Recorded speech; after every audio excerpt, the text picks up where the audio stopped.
प्रधानमंत्री नरेंद्र मोदी ने भारत मंडपम में देश के आकांक्षी ब्लॉकों के लिए संकल्प सप्ताह का किया शुभारंभ। आकांक्षी ब्लॉक कार्यक्रम के पोर्टल चैंपियन ऑफ चेंज का किया उद्घाटन। रोहतक महम हांसी के नए प्रोजेक्ट के तहत 118 किलोमीटर लंबी रेल लाइन का हुआ सफलतापूर्वक परीक्षण। मुख्यमंत्री ने केंद्रीय रेल मंत्री का जताया आभार।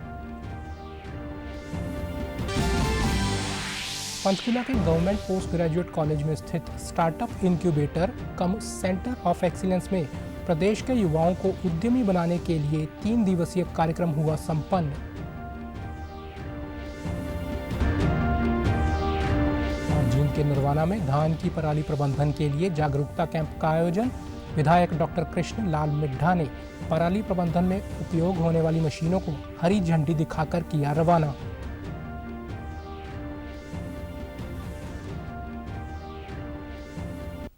नमस्कार, मैं चंदन शर्मा। अब समाचार विस्तार से।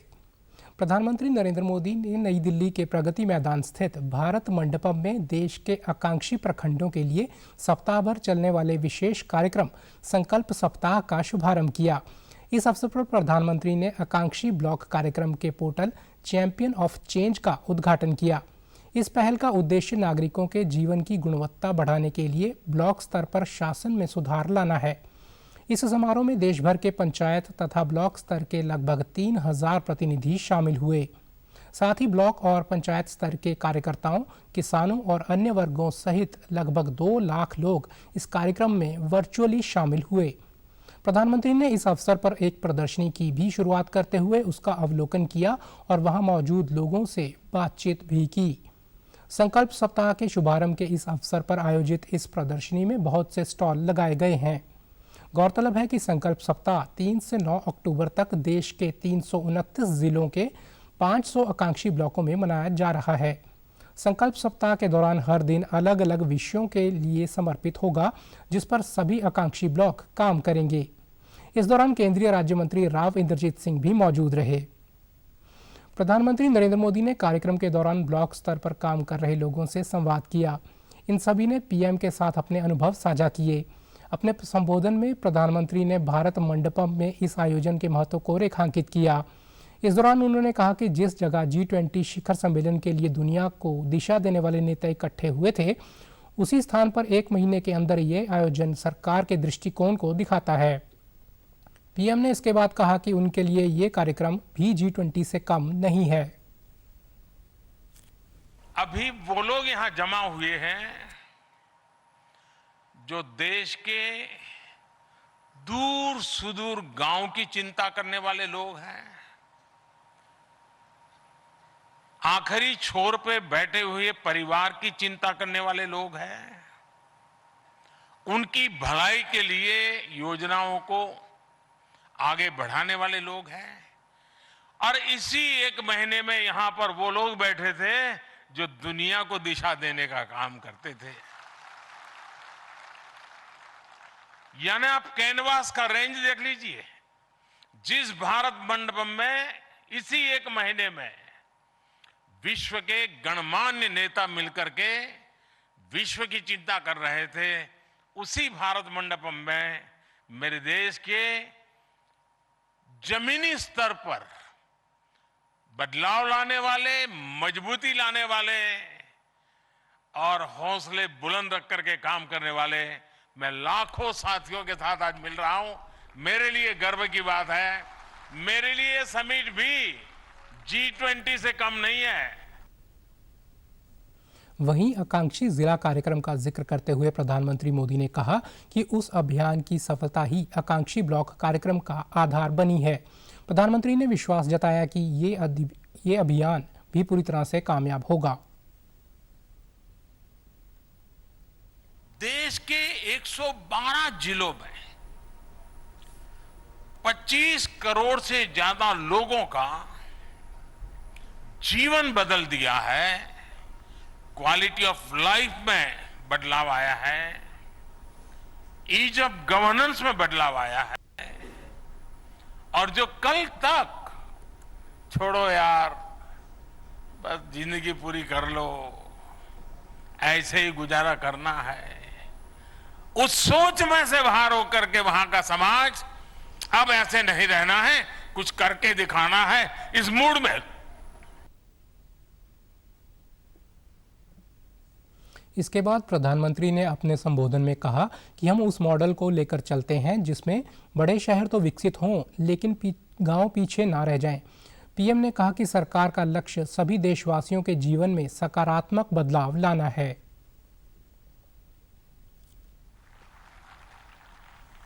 और मैं आपका एक साथी बनकर के काम करना चाहता हूं, आपकी टीम का एक सदस्य बनकर के काम करना चाहता हूं। और मुझे विश्वास है कि हम लोग एक टीम बनकर के ये एस्पिरेशनल ब्लॉक का सक्सेस जो चाहते हैं, अगर हमने उसको 2 साल का टाइम तय किया तो मुझे पक्का विश्वास है हम 1.5 साल में कर देंगे। अगर हमने 1.5 साल तय किया तो हम 1 साल में कर देंगे, ये मेरा पक्का विश्वास है। आवासन और शहरी कार्य मंत्री हरदीप सिंह पुरी ने कहा है कि मेगा स्वच्छता अभियान के लिए शहरी और ग्रामीण क्षेत्रों से 6,40,000 से अधिक स्थलों को श्रमदान के लिए अपनाया गया है।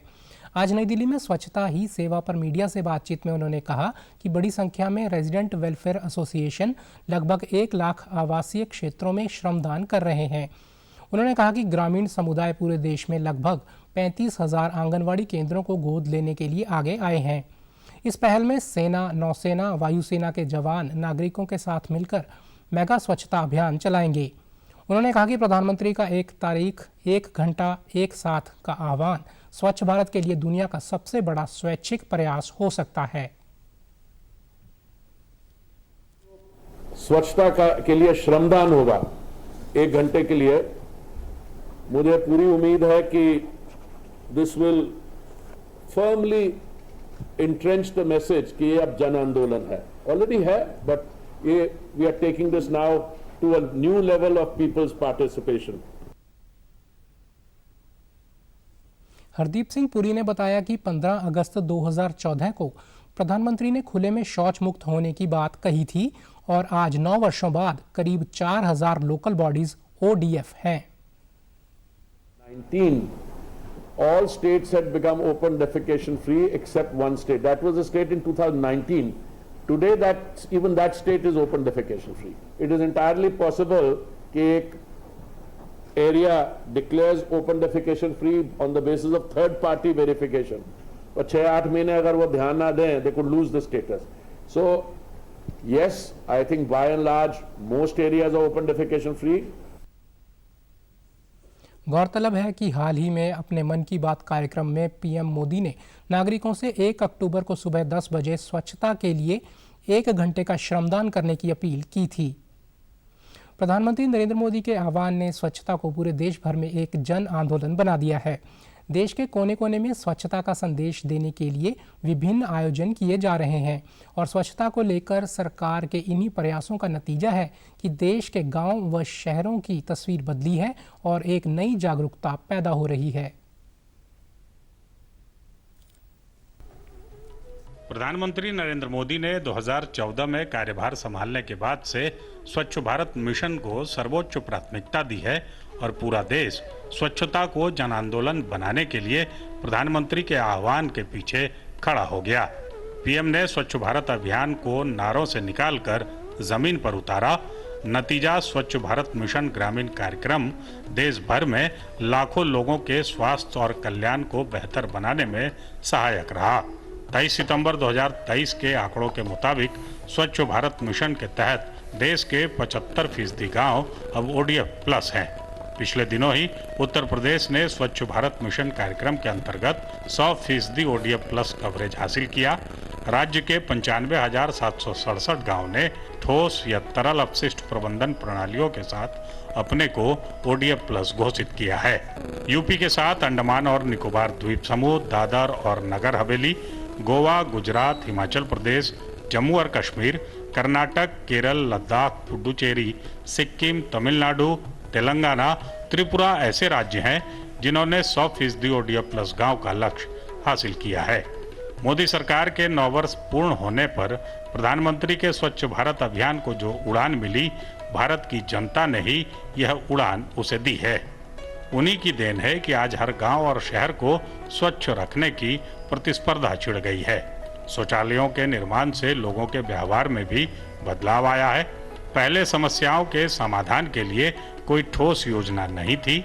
मोदी सरकार के आने के बाद समस्याओं के संपूर्ण समाधान की योजना तैयार की गई।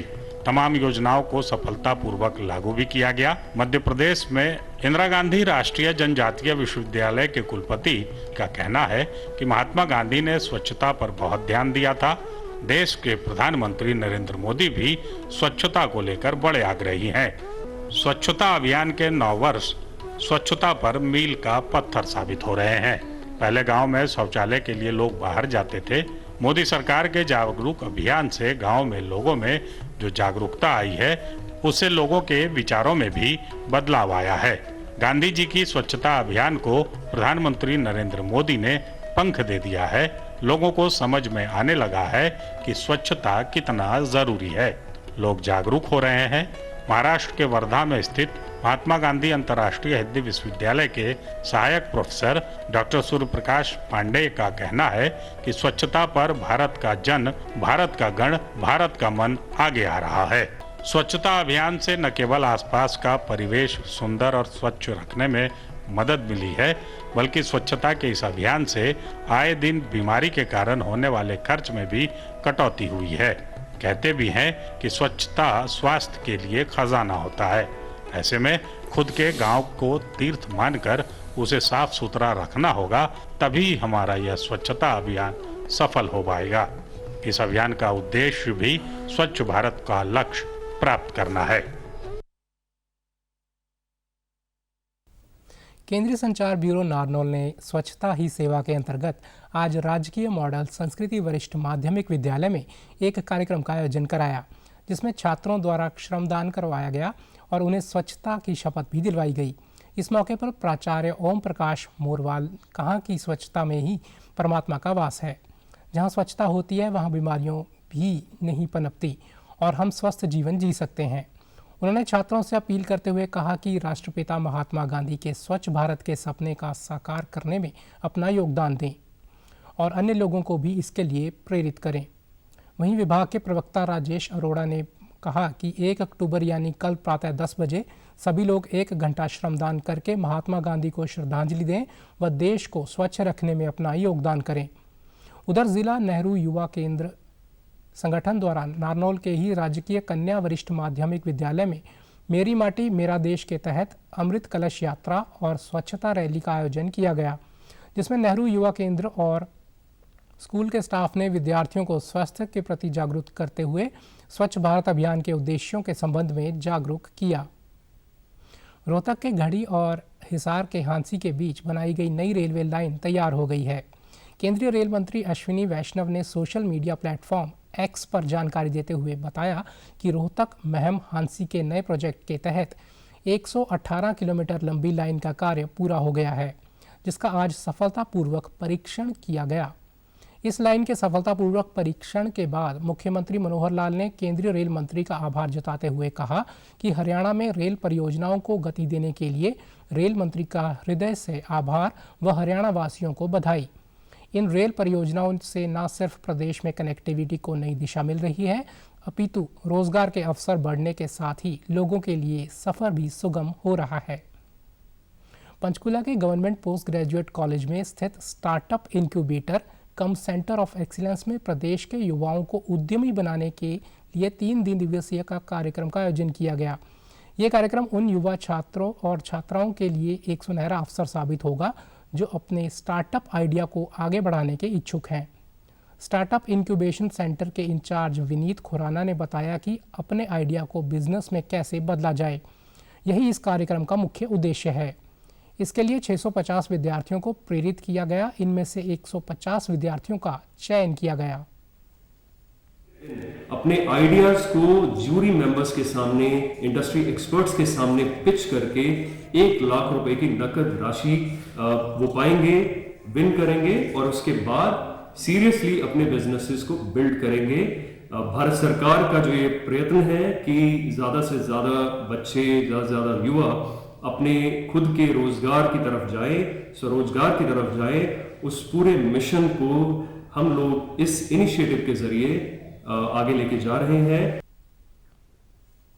विद्यार्थी स्वीटी ने बताया कि उन्होंने वाहनों के लिए एक ऐसा सॉफ्टवेयर बनाया है जो आसपास के क्षेत्र में खतरों के बारे में बताएगा। वहीं ज्वाला ने बताया कि उनके स्टार्टअप का नाम सेव एनिमल से सेव मनी है। वे लोगों की उस धारणा को परिवर्तित करना चाहते हैं जो मवेशियों को मात्र दूध उत्पादन तक ही सीमित रखते हैं। जबकि उद्देश्य शर्मा ने बताया कि उनके स्टार्टअप का नाम बायो मिशन है और उनकी टीम कचरा प्रबंधन पर काम करने जा रही है। लगाएंगे 3 डस्टबिन जिसमें हम सूखा कचरा, गीला कचरा और हमारा जो ई वेस्ट है उसको हम लेंगे लोगों से, घर पे अपने गोडाउन पे ले जाएंगे।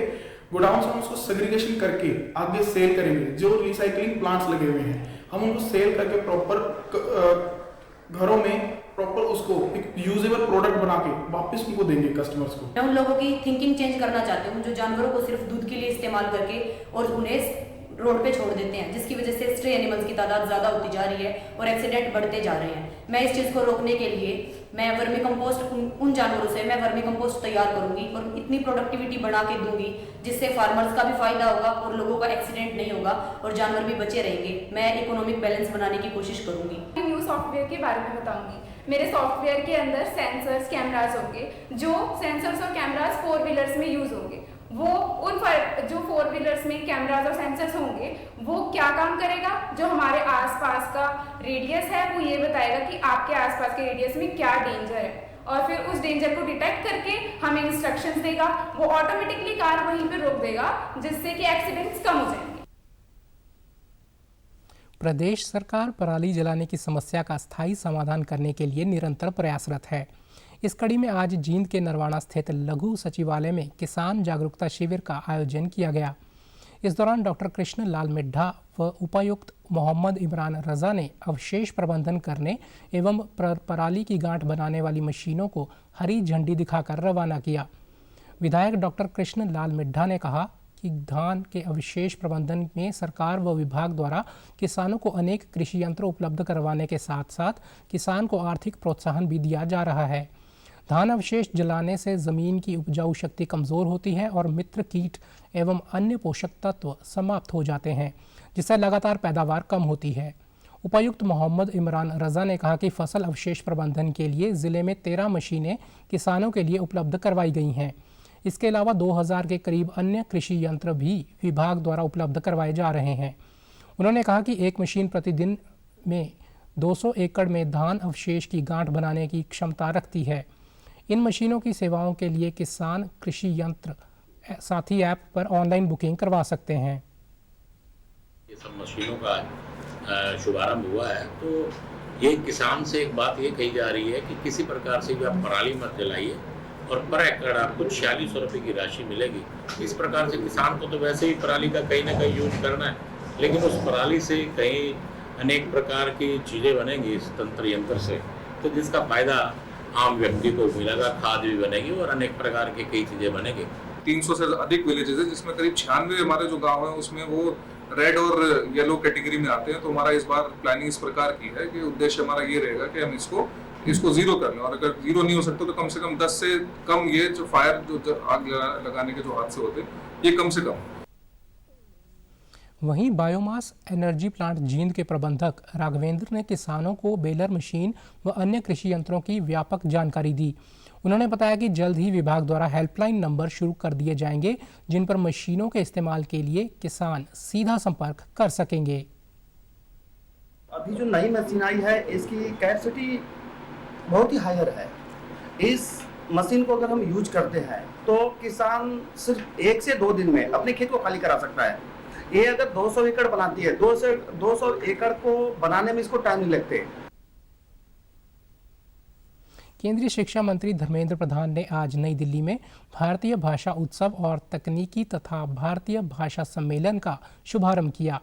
आज से शुरू 2 दिवसीय इस सम्मेलन का उद्देश्य शिक्षा के क्षेत्र में भारतीय भाषाओं को तकनीकी रूप से समृद्ध भविष्य की दिशा तय करना है। सम्मेलन में भारतीय भाषा को बढ़ावा देने के लिए तकनीक पर विशेष ध्यान देने के साथ ही 3 महत्वपूर्ण सत्र होंगे।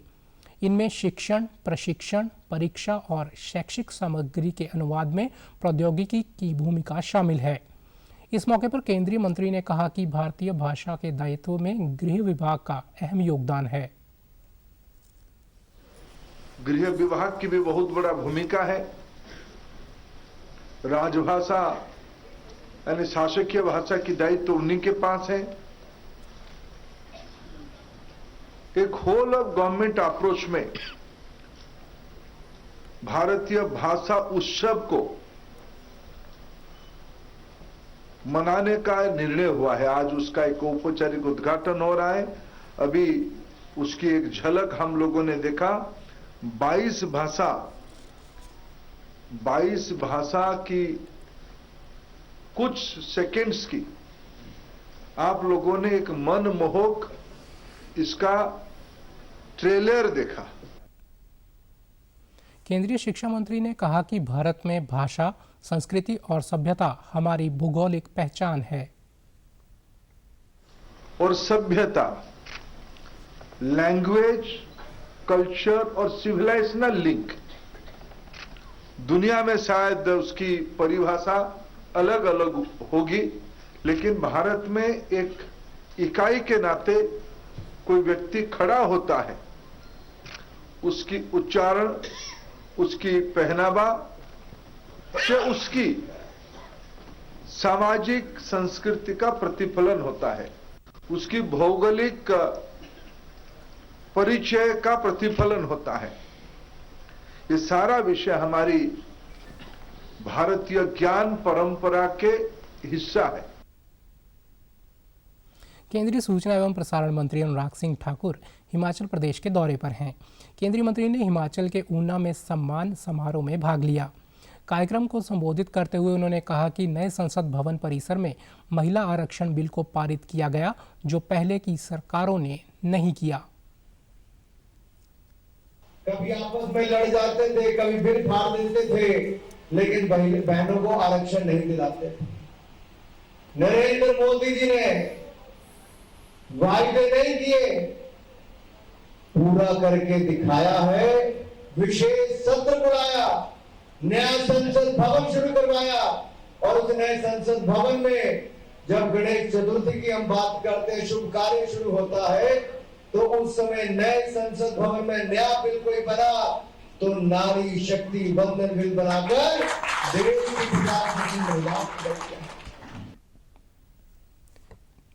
केंद्रीय मंत्री ने कार्यक्रम में कहा कि हिमाचल प्रदेश को मोदी सरकार ने 862 करोड़ रुपए आपदा राहत के लिए दिए और आगे भी हमारी तरफ से हर मदद की जाएगी। केवल ग्रामीण सड़कों के लिए मोदी जी ने मंजूर कर दिया। अब प्रदेश में गांव-गांव में सड़कें बननी शुरू हो गई। यही नहीं, सेंट्रल रोड फंड में अलग से सैकड़ों करोड़ रुपए मंजूर करके दिए। जहां एक और ये सब किया, वहीं पर 862 करोड़ रुपया आपदा राहत में मोदी सरकार ने हिमाचल प्रदेश को दिया। नहीं तो कांग्रेस की सरकारों में रिपोर्ट का इंतजार करते थे, कब रिपोर्ट आएगी तब जाके पैसा उसके कई महीनों बाद आता था। मोदी जी ने 4 किस्तों में 862 करोड़ रुपए दे दिया। आगे जो भी जरूरत पड़ेगी हम केंद्र सरकार की ओर से हर संभव मदद करेंगे। मुख्यमंत्री मनोहर लाल ने कल चंडीगढ़ में शहरी स्थानीय निकाय विभाग की समीक्षा बैठक की अध्यक्षता की। इस अवसर पर शहरी स्थानीय निकाय मंत्री डॉक्टर कमल गुप्ता भी उपस्थित थे। इस दौरान सीएम ने संपत्ति लेन देन में पारदर्शिता बढ़ाने के लिए राज्य की सभी नगर पालिकाओं में उन्नत तकनीक का उपयोग कर रंग आधारित संपत्ति मानचित्र बनाने का आह्वान किया। इस दौरान उन्होंने कहा कि इन रंगीन नक्शों को जल्द से जल्द सार्वजनिक किया जाना चाहिए ताकि नागरिकों को संपत्ति खरीद के दौरान कोई भी असुविधा न हो। मुख्यमंत्री ने सभी जिला म्यूनिसिपल कमिश्नर को संबोधित करते हुए कहा कि सभी शहरों में विकास कार्यों का ड्रोन मैपिंग से पता लगाया जाए ताकि हरियाणा को शहरी विकास के मामले में देश का सर्वश्रेष्ठ राज्य बनाया जा सके। उन्होंने अधिकारियों को राजस्व बढ़ाने पर ध्यान देने के साथ प्रत्येक शहर के लिए अलग बजट बनाने का भी निर्देश दिया। सीएम ने कहा कि हमें प्रदेशवासियों के लिए बिजली, सड़क और पानी जैसी मूलभूत सुविधाओं की व्यवस्था को मजबूत करना है। इस दिशा में सभी अधिकारी कार्य करें। बैठक के दौरान उन्होंने अधिकारियों को जवाबदेही और प्रदर्शन मूल्यांकन के महत्व पर जोर देते हुए शहरी स्थानीय निकायों के लिए रैंकिंग पैरामीटर विकसित करने का भी निर्देश दिया। उन्होंने कहा कि हमने हर प्रॉपर्टी को डिजिटाइज करने के उद्देश्य से प्रॉपर्टी आईडी की शुरुआत की है। प्रदेश में 1-1 इंच भूमि को डिजिटाइज करवाया जा रहा है। पीएम विश्वकर्मा योजना शुरू करने के लिए यमुना के स्थानीय शिल्पकारों और बुनकरों ने प्रधानमंत्री नरेंद्र मोदी का आभार जताया है। इस योजना का मुख्य उद्देश्य पारंपरिक शिल्प में जुटे शिल्पकारों और कारीगरों को आर्थिक सबल प्रदान कर उनको आत्मनिर्भर बनाना है। योजना के तहत लाभार्थी को औजार खरीदने के लिए 15,000 रुपये की प्रोत्साहन राशि दी जाएगी। इसके अलावा 5% की ब्याज दर पर 3 लाख रुपये तक का ऋण दिया जाएगा। लाभार्थियों ने केंद्र सरकार के इस योजना का स्वागत करते हुए कहा कि आज तक किसी ने उनके बारे में नहीं सोचा, लेकिन प्रधानमंत्री नरेंद्र मोदी की दूरगामी सोच के कारण उन जैसे छोटे कारीगरों को भी अब बड़ी पहचान मिलेगी और उन्हें अपने उत्पाद बेचने के लिए सरकार एक मंच भी उपलब्ध करवाएगी। भारत के पीएम नरेंद्र मोदी जी ने पीएम विश्वकर्मा योजना चलाई है। इससे हम युवा वर्ग आत्मनिर्भर बनेगा। पहले किसी भी सरकार ने इस तरह की योजना नहीं बनाई। इसमें हमें 15,000 रुपये तक के औजार खरीदने के लिए और अपना कारोबार बढ़ाने के लिए 1 लाख से 3 लाख तक का लोन मात्र 5% पर मिलेगा। इससे हमारा आत्मबल बढ़ेगा। हम केंद्र सरकार व पीएम मोदी जी के बहुत बहुत आभारी हैं। हमारे प्रधानमंत्री जी ने एक बड़ी लाभकारी योजना शुरू की है। वो योजना प्रधानमंत्री विश्वकर्मा योजना है, जिसमें उन्होंने 15,000 रुपये हमें औजार लेने के लिए दिए हैं और उसमें 1 से 3 लाख रुपए का लोन है, जिसका ब्याज बहुत ही कम 5% है, जिसकी वजह से हम युवाओं के ऊपर इस चीज का बड़ा अच्छा असर पड़ेगा और युवा जो है काम करने के लिए आगे कारागार होंगे।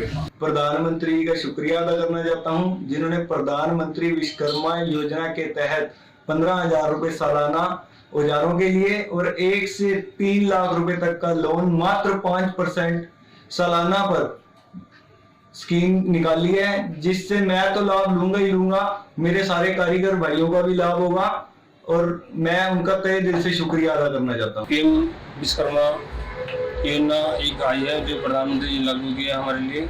1 लाख से 3 लाख रुपए तक का लोन जो हम अपने व्यवसाय को बढ़ा सकते हैं। इसका मात्र 5% सालाना ब्याज होगा। इसके लिए मैं प्रधानमंत्री जी का धन्यवाद करता हूँ, क्योंकि अभी तक जितनी सरकार आई किसी ने भी इस तरह की योजना कोई नहीं निकाली।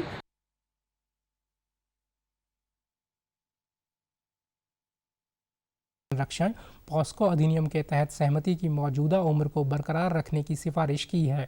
आयोग ने अपनी रिपोर्ट में कहा कि इसे कम करने से बाल विवाह और बाल तस्करी के खिलाफ लड़ाई में हानिकारक प्रभाव पड़ सकता है। भारत में सहमति की वर्तमान आयु 18 वर्ष है। इसमें यह भी कहा गया है कि उन मामलों में स्थिति का समाधान करने के लिए पॉस्को अधिनियम में कुछ संशोधन लाने की आवश्यकता है, जहां 16 से 18 वर्ष की आयु के बच्चे और कानून से सहमति नहीं बल्कि मौन स्वीकृति है। यह राय दी गई है कि ऐसे मामलों को उतनी गंभीरता से नहीं निपटाया जाना चाहिए जितना कि उन मामलों को माना जाता है जिन्हें आदर्श रूप से पॉस्को अधिनियम के तहत लाने की कल्पना की गई थी। आयोग ने इस महीने की 27 तारीख को कानून मंत्रालय को यौन अपराधों से बच्चों की सुरक्षा अधिनियम 2012 के तहत सहमति की आयु शीर्षक से रिपोर्ट सौंपी थी। एशियाई गेम्स 2023 में 7वें दिन के मुकाबले जारी हैं। भारतीय खिलाड़ी आज भी कई खेलों में चुनौती पेश करेंगे। दिन की शुरुआत एथलेटिक्स और निशानेबाजी से हुई। 10 metre air pistol mixed team qualification में सरबजोत सिंह और दिव्या की भारतीय जोड़ी ने रजत पदक हासिल किया। वहीं लॉन्ग जंप में भारत के शीर्ष एथलीट मुरली श्रीशंकर भी फाइनल में पहुंच गए हैं। मुरली ने अपने पहले प्रयास में 7.97 मीटर की छलांग लगाई। इसी स्पर्धा में एक अन्य भारतीय जैस्मीन एलरन ने भी फाइनल स्थान में बना लिया है। रोहन बोपन्ना और ऋतुजा भोसले ने मिक्स्ड डबल्स टेनिस में देश के लिए 9वां स्वर्ण पदक हासिल किया।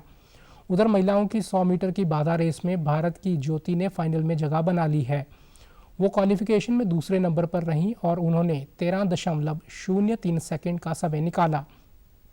स्क्वैश में भारतीय टीम ने फाइनल में पाकिस्तान को 2-1 से हराकर स्वर्ण पदक पर कब्जा जमाया। सेमीफाइनल में भारत ने मलेशिया को 3-1 से हराया।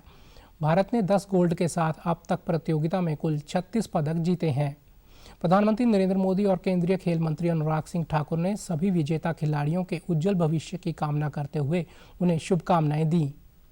समाचारों में आज इतना ही। नमस्कार।